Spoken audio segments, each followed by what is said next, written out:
Let's talk about something simple, a phone charger. A phone charger, when you're buying it at a store or even online, maybe on Amazon, it would cost you $5.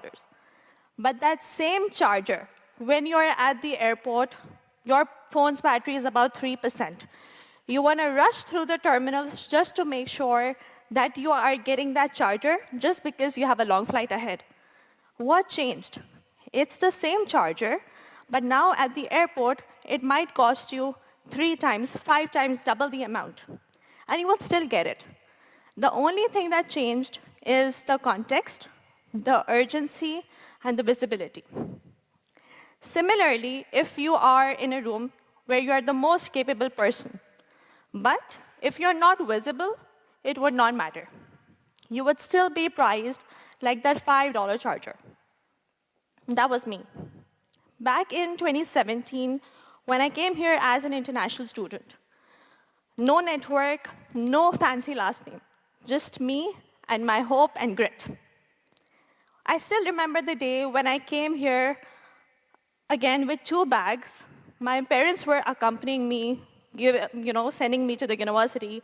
They spent so much dollars, and I was like, okay, I'm very excited. I want to study here. I had this imagination in my head. I want to study in a really good university. When I saw my university, it was a 1-building university, way different than what I thought. In that one university, the first floor was the classes, and the 5th floor was the dorm. When I saw it there, and I was like, okay, I was also struggling with the cultural shock and the language barrier, that's when I realized that it's that not simple. What I thought about, it's not that simple. My mom turned to me at that time. She told me, no questions asked. If you want to come back with us, you can. We are not expecting anything.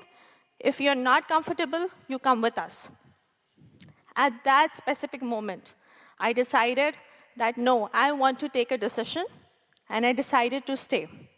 It was definitely a hard decision for me, but I wanted to stay. Even if my parents, who are coming from like a middle-class background, they are able to, be out there and say this for me, I was like, no, I want to do it for myself and for them. But I realized very easily that being ordinary would not get me anywhere. In order to get to a better university, a better job out there, and a better life, I cannot be ordinary. And everyone told me one advice. Once you do everything right, good things will follow. So I did that. I got all the great grades. I studied. I made sure I'm studying day and night. I perfected my resume, applied to jobs. But what happened after that? Nothing. 273 rejections to be exact. I still remember the day when I saw that rejection, the 273 rejection, and I was like, okay, this is it. Something is wrong. I was not lazy. I was not underqualified. I was just not visible. One day, someone actually asked me, what are people saying when you're not in the room? And I realized they're not saying anything because I'm not giving them the reason to. I don't have a story. I did not have a voice, and I did not have a brand. And that's when I realized that I want to do something about it. So I decided, let's start posting on LinkedIn about my story. Even if I'm able to help one person out there, I want to do that. Once I posted on LinkedIn, even before I did it, I was doubting myself. I was not sure. I was very uncertain.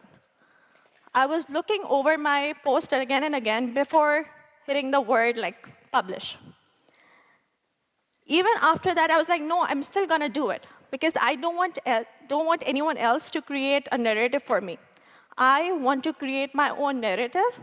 Other than that, I don't want anyone else to judge me or create that narrative for me.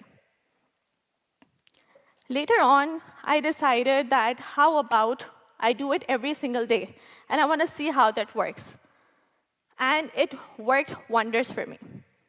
We are all told GPAs, degrees, credentials matter a lot. Yes, they definitely do, but to a certain extent. Until and unless people know about you. If people don't know who you are, if you're not there out in the world, if you are not showing what value are you bringing, it's not going to do much. And the sooner you realize, the better it gets. Whenever you walk in a room, your name comes before you even walk in that room. Any interview you go to, I'm sure they are discussing about you. They are checking your personal brand. Any company that you're going to, they will see what you have done outside of work as well. What's your digital footprint? And that changes everything. I am not saying that personal branding is about being an influencer. No, it's not. It's not about the follower count. It's not about the likes. It's not about the ego. It's about showing who you really are and being your most vulnerable, most real self. And that's what people want to see. People don't want to see a version of a perfect you because that does not exist. No one is perfect. Everyone has their own flaws. Everyone has their own story. And we need to be out there, be vulnerable about it. We want people to say, oh, you should talk to this person. This person is amazing. Your name should be there even before you walk in. You already have a personal brand. You want to agree or you don't want to agree. You all already have a personal brand, digitally or physically. But now it's your thing if you want it to matter or not. Every interaction, every post, every handshake, it's creating that personal brand for you. People tell me a lot of the times, I don't want to promote myself. Good, don't promote yourself. Because personal branding is not about promoting. It's about being known for who you really are. It's about being known for what are you giving it out to the world. What makes you you? Think about that. I did not only post on LinkedIn, but I also did coffee chats, networking, even went out in colleges and talked to people. It's as this simple. Let me share you a story. There was this one college student who reached out to a product manager on LinkedIn. Why? Because she didn't want to ask for a job or anything like that. She only wanted to give a feedback that, okay, how this product could be improved. She did not expect anything in return. And what happened after that? Nothing.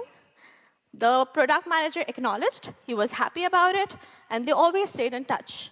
But exactly after 3 years, that same product manager now reached out to her asking if she would like to be part of the same company. So think about it, what she did. She then went out there looking for a job. Her network already spoke for her. You don't need a lot of the connections. You just need one connection. And you need to start even before you need anything from anyone. That starts way before. If you're thinking about personal branding in general, it's about how you act, how you behave, how you walk, how you talk to someone, or what value you are bringing at the end of the day. You could be the most perfect person in that room. But if you are not out there, if you have no visibility, if people don't know what you're bringing, that's not going to do much. Settle and think about it, that what you are bringing. People are going to judge you. Anyways, people say don't judge a book by its cover. But people still judge you. The world we live in right now, they're going to judge you. But now it's your decision. You want it to matter to you or no? Think about it, that how, if for example, you are posting and someone says, I would look stupid. Okay. Even if you look stupid, even if one person calls you cringe, you're making them bring it between you and the life of your dreams. Once you take that one step, I'm sure some of you might have heard about this. First, they will call you cringe. Then they will call you crazy. Then they will call you lucky. And at the end, they will ask you how you did it. So don't wait for that moment when they will ask you how you did it. Because that's how you will have to start. First, you would have to start with the cringe point. So by any chance, if I have convinced you to create a personal brand, I'm going to tell you some short ways on how you can start. Number one, Think about what do you want to be known for? Not a title, but your impact. Even before you walk into the room, what do you want people to tell about you? Number 2, live it before you post it. You just don't have to post about anything and everything. You have to live it. And that's what you are trying to tell people, what you are living and how you are learning, how you are evolving. Number 3, share your story. Any situation you are in, there would be at least one person learning from it. Be vulnerable, be raw. People don't want to see the perfect examples. People want to see how you're growing in your journey. There are startups which are now documenting their journey from the start, how they are growing their brand, because they want to connect with people. People don't want to see a brand out there. They want to see the person out there, the real person, the person who struggles. Number 4, resume is not equal to the connections. Even if you are creating the perfect application, definitely it's going to get you a lot of opportunities. But most opportunities you will get is from connections. And last but not the least, consistency. Be it a digital footprint, be it a physical footprint. You want to make sure you're consistent with each and every single thing. When I was an invisible person in the room, to being a person who went into the rooms which I've always dreamt of, sharing the stages with people who I've always admired. That was the biggest accomplishment. And also going from a non-traditional background to going into tech. How I did it?